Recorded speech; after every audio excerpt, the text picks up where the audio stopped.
Herr Captain Galoin, is there anything out there? Ja, es ist Klingons on the starboard bow. Oh, tell them we come in peace. Ja, shoot to kill, shoot to kill. Photo torpedoes, los! Torpedoes away. Hurry!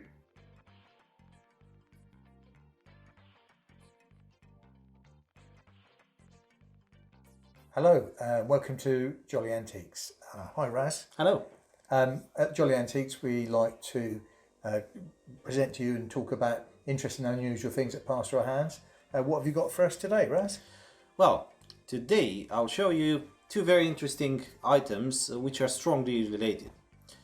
The first piece here is a Second World War collection of badges of submarines and flotillas. And the second one here, it's a 1960s U-boat commanders reunion calendar, which is autographed by no less than 16 submarine aces. Amongst the signatures, we can recognize with ease names like Karl Donitz, Otto Kretschmer, Erich Topp, very well known for sinking the first US Navy warship in the Second World War. We also have Heinrich Wildenbruch, Richard Zapp, Hans Witt, or Heinz Molche. In total, these aces and their crews sank 260 ships, totalizing over 1.4 million registered tons. Returning to the collection of badges, I would like to mention a couple of things about few of them, and obviously you can read more about the rest on our website.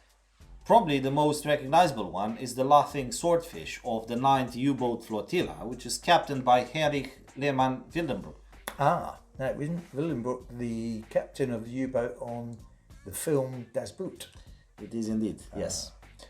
And if you haven't seen the film, I strongly recommend it. Another recognizable badge is the one belonging to the first U-boat flotilla, which was commanded by Karl Donitz at the beginning of the war, being the only flotilla at the time of the German Navy. The third badge I would like to talk about today is the one of the 10th flotilla, which was based at Lorient and was under the commander of Günther Kühnke. Now the U-boat from the 10th flotilla didn't have an interaction with the RMS Queen Mary at some point. It did indeed, yes. So it might be interesting to mention a few things about it. On the first patrol, U-853, under the command of Captain Lieutenant Helmut Sommer, spotted RMS Queen Mary on 25th of May 1944. The ship was loaded at the time with American troops and supplies heading for Europe.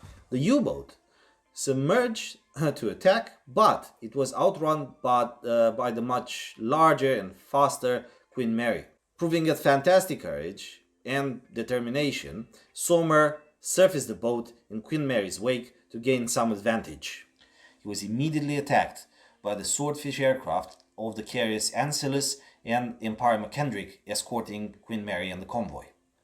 Captain Sommer ordered to return fire, hitting all three aircraft, even if during this attack he actually suffered 28 shrapnel and bullet wounds. He managed, with his last breath, to give orders to submerge, saving the boat and the crew from certain destruction. After this tragic episode, the submarine continued to be hunted by USS Croton, which was an escort carrier of the same convoy. They attacked the submarine for a total of 3 weeks. In this time span, U-853 lost 2 men killed and 12 wounded. With his captain incapacitated, the 20-year-old Oberleutnant zur See Helmut Fromsdorf took command of the U-boat on 18th of June and returned it to Lorient. For him, it was actually the first command, so you can imagine the pressure. Most submarines of the 10th flotilla, though, were not as lucky as U-853, and they were chased down to their doom by the Allied forces. The U-boat force suffered so many losses that on 21st of August 1944, Klunk's 10th flotilla was disbanded. With no flotilla to command, he assumed the captaincy of his last remaining U-boat and made to sea to hunt some Allied ship.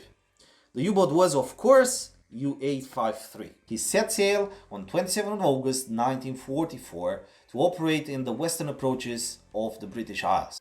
Unfortunately for him, the luck he used to have at the beginning of the war deserted him.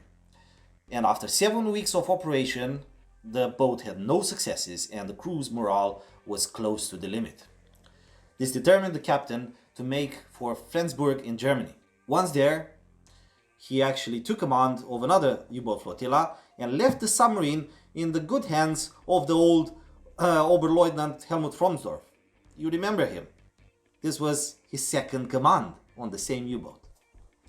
Fromsdorf was ordered to go back out and harass US East Coastal shipping. But this was very late in the war. On the 23rd of February 1944, the boat was again at sea to hunt.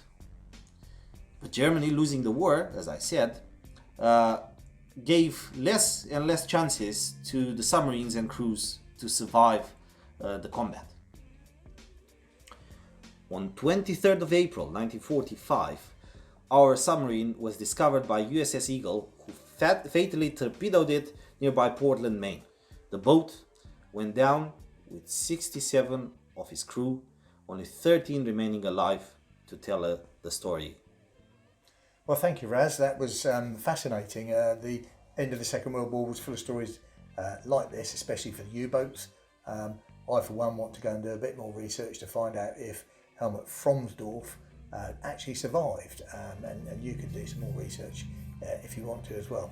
Please subscribe to our YouTube channel and connect to all our social media. Don't forget, these two items are for sale on our website, www.jollyantiques.co.uk. From us here, it's goodbye for now.